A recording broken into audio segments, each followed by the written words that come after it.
talk about immersion and dynamic challenges 2.0. What does that mean? Immersion is a huge key word for us this year and moving forward. We really want to get the player into the game and not take them out by having big screen wipes of text and UI that gets in the way. We've done a lot of subtle changes to make it really easy to stay within the show and feel like you're that ball player on the field. Nice. Speaking of on the field training, is it returning? Yes, we're also bringing that back. Again, immersive, trying to make you feel like this is what it takes for me to work on my hitting, my power, whether you're a pitcher and you're trying to locate pitches.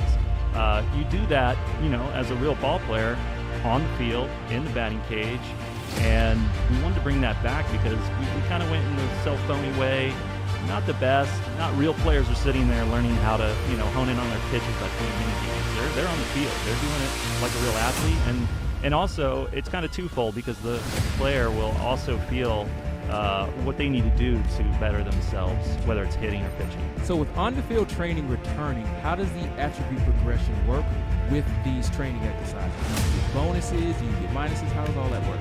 We're focused on the positive of bringing the player all the positive reinforcement for making good contact, making good pitches. We're staying away from any negative attributes. We want the player to get in there and enjoy the moment and also level up.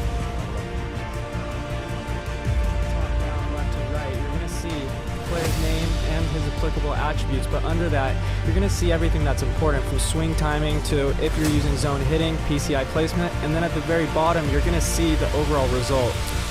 So the first big change is swing timing is now on the left. Why is that? So in our hitting engine and in real life, the timing of your swing dictates the rest of your at-bat. You need good timing to be able to hit the ball successfully, whether it's inside or outside, and that timing varies, obviously, depending on the location of the pitch, which also factors into the equation a little bit. So, like you mentioned, timing is the number one most important factor in our hitting engine, followed by your PCI placement when you're using zone interface. Right, and so not only is swing timing now on the left, it shows up immediately during your swing. If you played the game last year, swing timing would not show up until after the hit had taken place. So we could understand how some people would disregard it as it being important because we didn't show it to you, and that's on us, but that has been changed. You see it immediately now. As Kyle mentioned, swing timing is the most important thing in your swing, but that's not it. There's a lot of nuance. Let's talk about PCI placement. I'm already seeing differences in the PCI. Why is it changed? I truly think this might take it. Competitive is a really cool thing, and these gameplay styles are one. It's just an area we feel it's an avenue for us to go down and to kind of differentiate the game for different types of players. And with that competitive, with the feedback that we get from you all on streams, the esport tournaments that we watch, those things are so awesome. We really want to highlight the player skill that you all have out there. It's so awesome to watch those tournaments, to watch the game-winning home runs, watch the throws. But we notice, I think we could be a little bit more competitive. I think we need to do more to that pitcher-batter matchup. We weren't happy with some of the foul ball rates we were seeing. We weren't happy with the amount of swing and misses we weren't seeing, unfortunately. We were seeing too much contact up there. So we thought as a gameplay team, how can we get better? How can we make these changes? And so we looked at all these different things to enhance that pitcher-batter matchup. Perfect. Let's start with foul ball changes. Competitive gameplay style. What's changing when it comes to foul balls? There's less of them, Ramon. You're going to notice that pitchers can strike batters out a lot easier now. It's what we see in real life, and it's what we want people to experience on our game. If you're pitching well, you're going to get the guy out. Yeah, I think that's really important to highlight.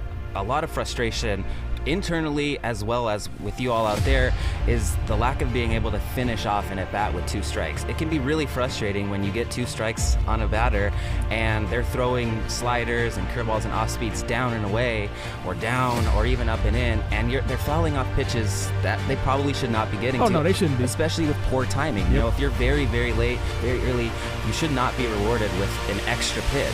That pitcher got you, and we need to, rectify that, and we did. The swing and misses are there. The foul ball rates, those extended at bats. We weren't happy with seeing that. Those 9 or 10 pitch at bats with those very poor timings. Like that is something we didn't like to see, and so we made changes to address those things in the competitive mode this year. At the end of the day, previous years I've always struggled with hitting, and I finally feel like I'm able to make up for it with my pitching in this year when it comes to pinpoint and just being able to sequence my pitches. Yep, being able to strike guys out. This guy coming from the tourney winner, of course, he mentions his ability to execute his pitches. You won the tourney? The All-Star bracket, not the Hall of Fame. Hey man, stick your chest out. Oh, it's out. You won the tourney. I didn't win the tourney. I have to walk by and see his trophy every day. Oh, so I it's have not something I look You forward won to the seeing. tourney. All right. We just talked about certificate. foul ball rates. We talked about swing analysis. Complete revamp. We've been revamping everything in gameplay. What else? Where are we talking about? You're going to notice a significant decrease in the amount of cheap hits that you would expect. And what I refer to as cheap hits are those really late timing flares over the first baseman or third baseman. Those are very, very frustrating, especially when you get down to 2 strikes, or especially with runners in scoring position. It as a player, it's not fun to have that happen to you. Can it happen? Of course. The whole spectrum is there, but we narrowed the entire range for those very early, very late swings. So you'll see a lot less of What those. Kyle is basically saying is if you're playing on competitive, good swing timing, great swing timing, perfect swing timing, good PCI placement, you're going to hit the ball harder. You're going to find more green grass.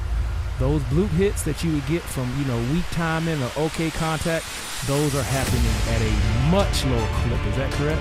Absolutely correct. And we've done a few tournaments here. The game is we're seeing this play out. It's also way harder. Strikeouts are up. So we're really excited.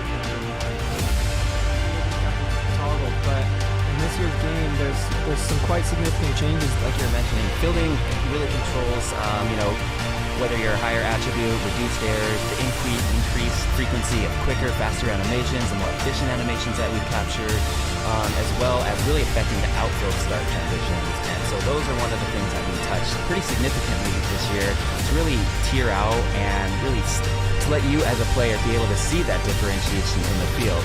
So with those outfield start transitions, you're going to notice on screen right now the differentiation between a Fox and an Aaron out there.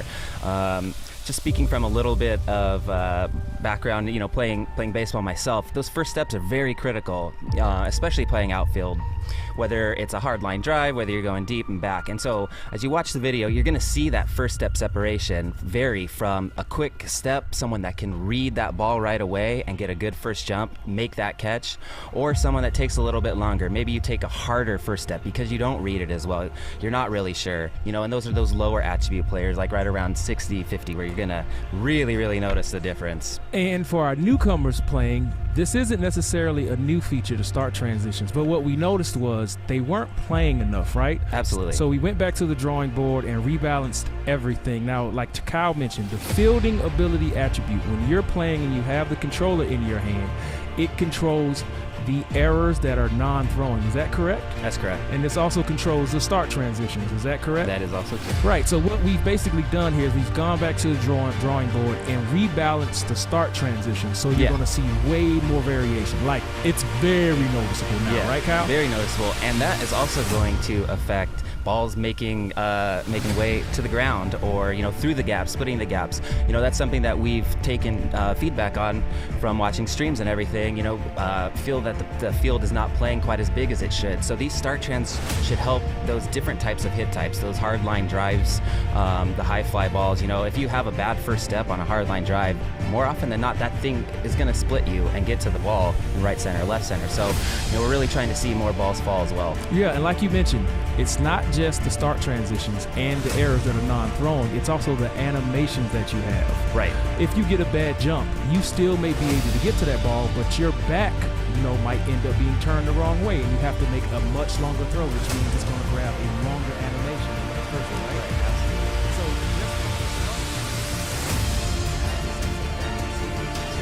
players trying to mimic, exactly what they're feeling on the field. Runners on base, runners in scoring position, trying to throw a runner out from second and center, 250 feet away. That's not easy, So looking back at the numbers from telemetry and feedback that you all give us on streams and Y'all weren't making no questionnaires. errors.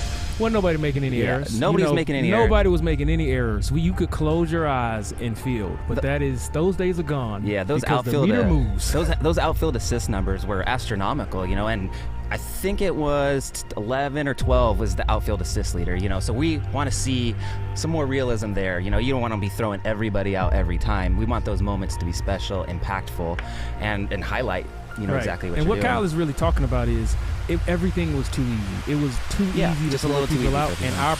our put out numbers were astronomical and not realistic at all. So specifically, let's talk about in the outfield, what's happening with button accuracy, what's changing that's going to make our put out numbers way more realistic.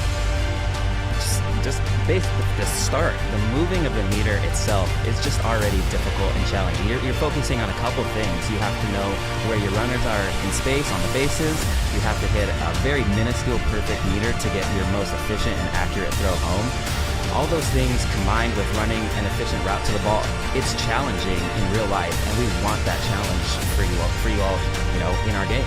For some of our new fans watching this stream and learning about MLB The Show for the first time, what is the green spot and what determines its size? The sweet spot in the meter, the green little area. Yeah, so the green area is the sweet spot, as you mentioned. It's going to be an online throw if you hit that green spot. That is tied to the arm accuracy attribute. So because of that, we've also balanced our other mechanics as well, whether you're using buttons or analog throwing, to kind of mimic those MLB numbers. And put the full control in the player's hands, because the really cool aspect of it is with this really challenging throw accuracy meter, you can take some hits on other statistics if you can master the meter. You can take a hit with poor arm accuracy for a shortstop, for example, because he's a better hitter. And so if you're good, if you get into custom practice, which I'm happy to say we've done a couple changes for you, and go on in there, tech it out in the tech test, and get your hands on the throw accuracy meter, test it out before you start playing everybody live. Get the guy out.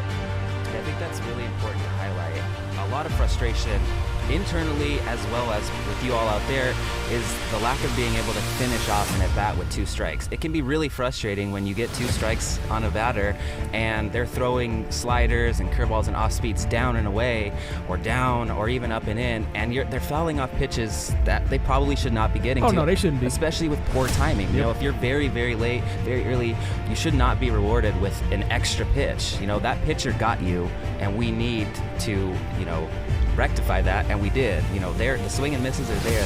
Foul ball rates, those extended at bats.